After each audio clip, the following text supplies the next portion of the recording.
नमस्कार, आप देख रहे हैं हमारा बेहद खास शो प्रार्थना हो स्वीकार। आपके साथ मैं हूं सुनीता राय शर्मा। हम पूजा, उपासना और आरती सुबह शाम करते हैं, लेकिन क्या आप आरती का आध्यात्मिक अर्थ जानते हैं? आरती का शास्त्रीय विधान आखिर है क्या?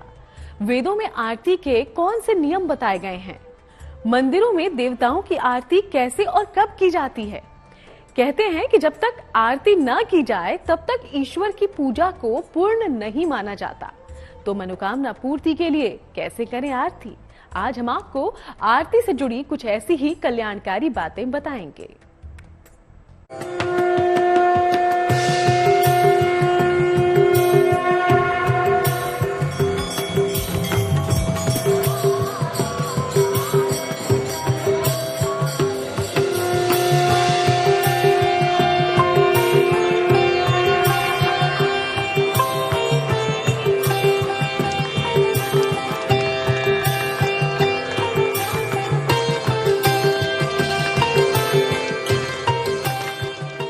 आरती से पूरी होती है ईश्वर की आराधना।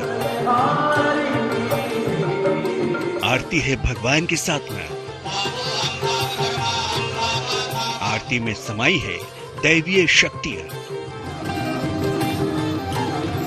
वेदों में व्यक्त है आरती का महाविधान।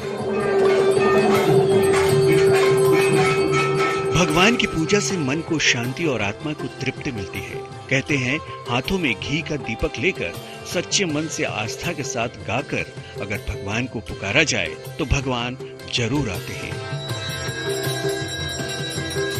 क्योंकि पूजा पाठ और साधना में इतनी शक्ति होती है कि ये सभी मनोकामना पूर्ण कर सकती है। और पूजा के दौरान ईश्वर की आराधना तब तक पूरी नहीं होती जब तक भगवान की आरती न की जाए। भगवान की आरती हम इसलिए करते हैं कि हे प्रभु, हमारे जीवन में जो कष्ट है वो दूर हो। आरती से हमें सकारात्मक ऊर्जा की प्राप्ति होती है। और आरती से चूंकि उसमें घी का दीपक जलता है तो घी के दीपक जलने से वायुमंडल पवित्र होता है, जिसमें कि निगेटिव जो चीज़ें होती हैं वो हमारे जीवन से दूर होती हैं और पॉजिटिव चीज़ें हमारे पास आती हैं। सच्चे मन से की गई ईश्वर की आराधना असीम शांति का एहसास कराती है। शायद इसलिए ढोल, नगाड़ों और दूसरे वाद्यों की लय और ताल पर सदियों से मंदिरों से लेकर पांडालों और घरों में देवों की आरती गाई बजाई जाती रही है। जानकारों का ये मानना है कि पूजा में आरती का खास महत्व है।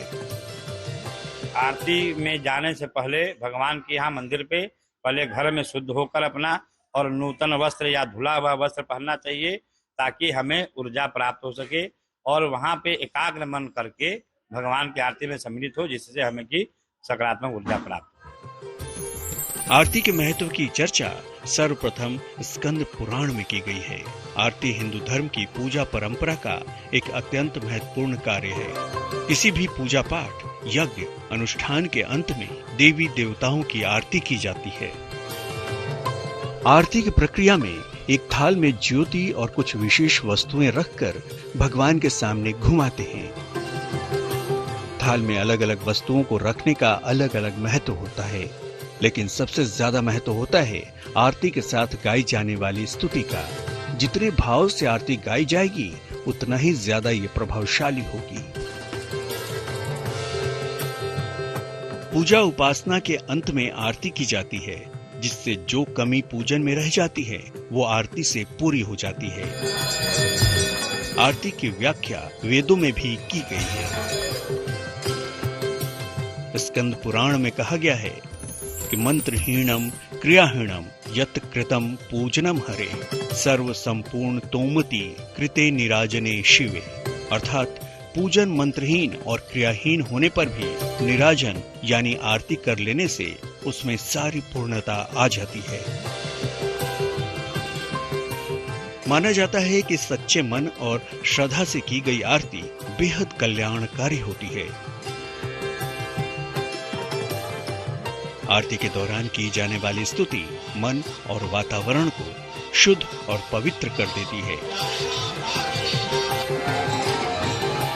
आरती करने के समय और विधान के साथ आरती के समय कैसे सावधानी रखनी चाहिए, ये सब तो हम आपको बताएंगे ही।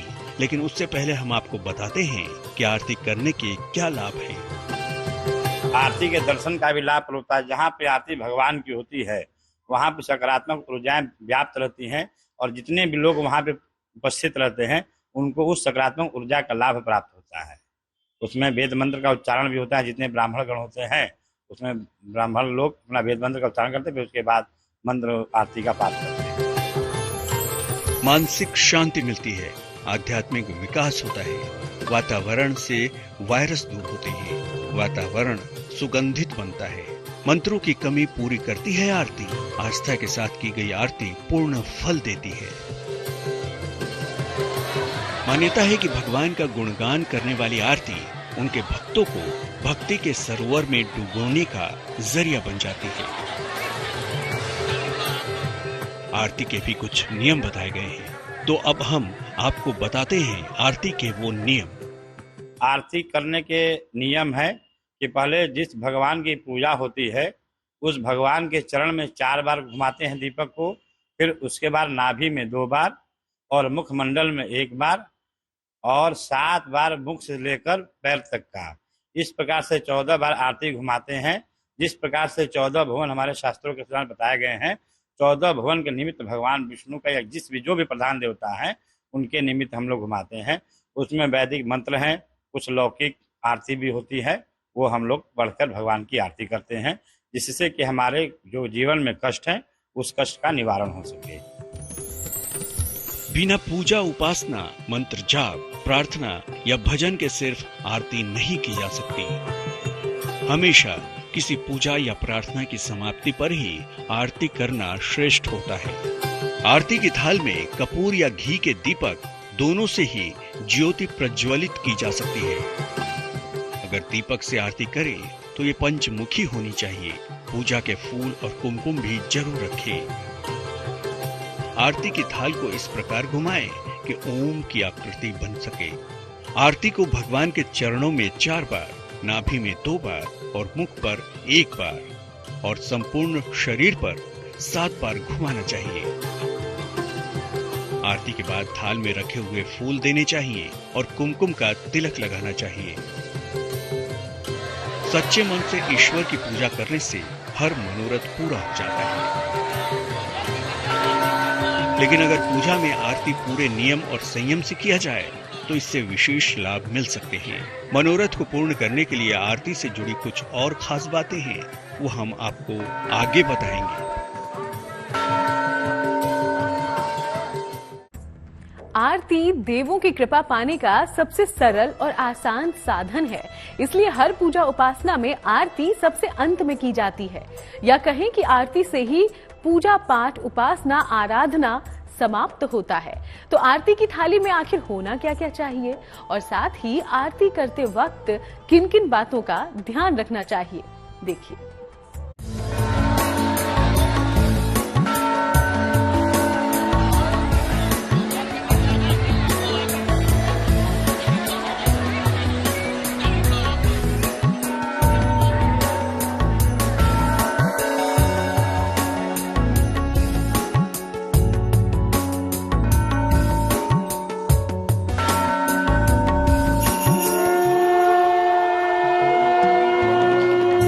शास्त्रों में कहा गया है कि आरती करने से ही नहीं, आरती देखने भर से बहुत पुण्य मिलता है। मान्यता है कि आरती के दीपक में ईश्वर की शक्तियां समाहित हो जाती हैं। इसलिए आरती करने का ही नहीं, आरती देखने का भी बहुत बड़ा पुण्य है।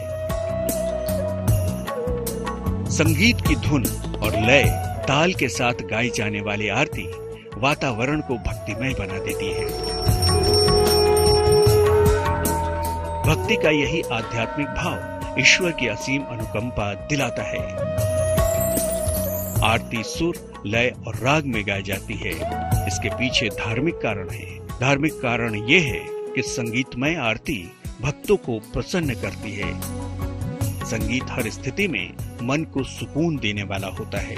धर्म ग्रंथों में कई प्रसंग हैं जिनमें भगवान की प्रार्थना में आरती की महिमा बताई गई है। वाद्य यंत्रों के साथ साथ भगवान की स्तुति सही सुर में गाने का विशेष महत्व है। ऐसे स्तुति गान से देवी देवता शीघ्र प्रसन्न हो जाते हैं। तो चलिए आरती कैसे करनी है उसके विधान को हम आपको बताएंगे। उससे पहले हम आपको बताते हैं कि आरती के थाल को कैसे सजाना चाहिए। आरती की थाली को अष्टदल बनाना चाहिए। भगवान की जिस थाली में आरती, अगर सबसे उत्तम चांदी की थाली मानी गई है, अगर चांदी की थाली न हो तो कांसे की थाली, या तो प्रचलन में स्टील आ गया है, लेकिन कांसे की थाली में अष्टदल बनाकर उस पे घी का दीपक, मिट्टी का या पीतल का या चांदी का दीपक लेकर उसमें 3 प्रकार की आरती होती है, फिर 5 दीपक की होती है, फिर सहस्र दीपक की, 108 दीपक की आरती होती है। तो अपने इच्छा अनुसार और अपने जब कभी मनोकामना पूर्ण हो जाती है उस हिसाब से हम लोग दीपक मानते हैं कि भाई 3 बत्ती वाली आरती, 5 बत्ती वाली आरती, 108, 1008 बड़े बड़े दीपक। अभी जो गंगा आरती होता है बनारस में या अन्य हरिद्वार में, वहाँ पे 108 दीपक की आरती होती है और ब्राह्मण लोग वहाँ पे घुमाते हैं। किसी भी धातु की एक थाली लें, थाली में रोली से स्वास्तिक बनाएं, थाली में सुंदर साफ फूल रखें, थाली में घी और सफेद रुई की बाती का दीपक रखें, विष्णु जी की आरती में पीले फूल रखें, देवी और हनुमान जी की आरती में लाल फूल रखें, शिव जी की आरती में फूल के साथ बेलपत्र भी रखें, गणेश जी की आरती में दूर्वा जरूर रखें। घर में की जाने वाली नियमित आरती में पीले फूल रखना ही उत्तम होगा। आरती में बजने वाले शंख और घंटी के स्वर के साथ जिस किसी देवता को ध्यान करके गायन किया जाता है उसके प्रति मन केंद्रित होता है, जिससे मन में चल रहे द्वंद्व का अंत होता है। मंदिरों में आरती शंख, ध्वनि, घंटे, घड़ियाल के साथ होती है, जिससे कई शारीरिक कष्ट दूर होते हैं और नई मानसिक ऊर्जा मिलती है। मंदिर प्रांगण में अगर आरती हो रहा है तो उसमें अगर हमको आता है तो आरती करना चाहिए, गाना चाहिए, या जो वेद मंत्र का पाठ होता है उसको ध्यान लगाकर सुनना चाहिए। जो वेद मंत्र हैं आरती के वो इस प्रकार से हैं: हरि ओम आरात्रि पार्थिव गुं राजा पितुर प्रायि धाम अभिः दिवाः सदां गुंसि बृहति वितिष्ठत वेतर्तः इदगु हविः प्रजननं मे असुदत वीरगु शतगु अग्निर्देवता वातो देवता सूर्यो देवता चंद्रमा देवता वसवो देवता रुद्रा देवता द्वितीया देवता मरुतो देवता विश्वे देवा देवता बृहस्पति देवतेन्द्रो देवता वरुणो देवता।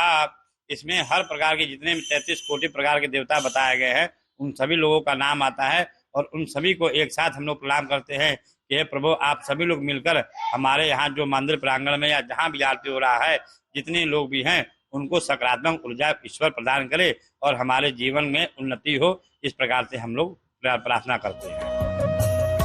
अब आरती से जुड़ी सावधानियां भी जान लीजिए। आरती की शुरुआत शंख बजाकर ही करना चाहिए। आरती हमेशा ऊंचे स्वर में एक लय में गाएं। आरती हमेशा खड़े होकर ही करें। आरती होते समय बातें न करें। आरती में घंटी और ताली एक लय में बजाएं। आरती को बीच में रुकना नहीं चाहिए। आरती लेते समय सर ढक कर रखें। आरती लेने के 5 मिनट बाद तक पानी का स्पर्श न करें। आरती की अपनी महिमा है। नियम संयम से की जाने वाली आरती से निकलने वाली ऊर्जा एक सकारात्मक वातावरण का निर्माण तो करती ही है, साथ ही ये शारीरिक और मानसिक लाभ भी देती है। वैसे आरती को ईश्वर से संपर्क करने का सबसे सरल तरीका कहा जाता है। कहा तो ये भी जाता है कि अगर आप आरती नहीं गा सकते तो मात्र इसे देखने या सुनने भर से ही ईश्वर की अनुकंपा आपको मिल जाती है।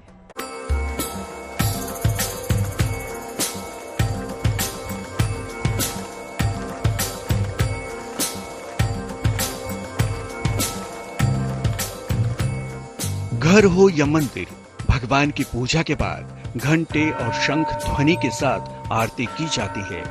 बिना आरती के कोई भी पूजा अपूर्ण मानी जाती है। इसलिए पूजा शुरू करने से पहले लोग आरती की थाल सजाकर बैठते हैं। आरती के दीपक में बाती की ज्योति को जीव की ज्योति का प्रतीक माना जाता है। तो आइए अब आपको बताते हैं कि आरती से निकलने वाली ऊर्जा कैसे ग्रहण करें। आरती से ऊर्जा लेते समय सर ढक ले। दोनों हाथों को ज्योति के ऊपर घुमाकर नेत्रों पर और सर के मध्य भाग पर लगाएं। कम से कम 5 मिनट तक जल का स्पर्श न करें। दक्षिणा दान पात्र में डालें, आरती की थाल में नहीं। कहते हैं अगर कोई व्यक्ति मंत्र नहीं जानता, पूजा की विधि नहीं जानता, लेकिन आरती कर लेता है तो भगवान उसकी पूजा को पूर्ण रूप से स्वीकार कर लेते हैं। आरती करना सेहत के लिए भी लाभदायक है। शरीर ऊर्जावान हो उठता है, मानसिक प्रबलता मिलती है और महसूस होता है कि ईश्वर की कृपा मिल रही है। तो बस अब आरती के साथ कीजिए ईश्वर का ध्यान। आपके जीवन में बढ़ने लगेगी सकारात्मक ऊर्जा और बन जाएंगे बिगड़े काम।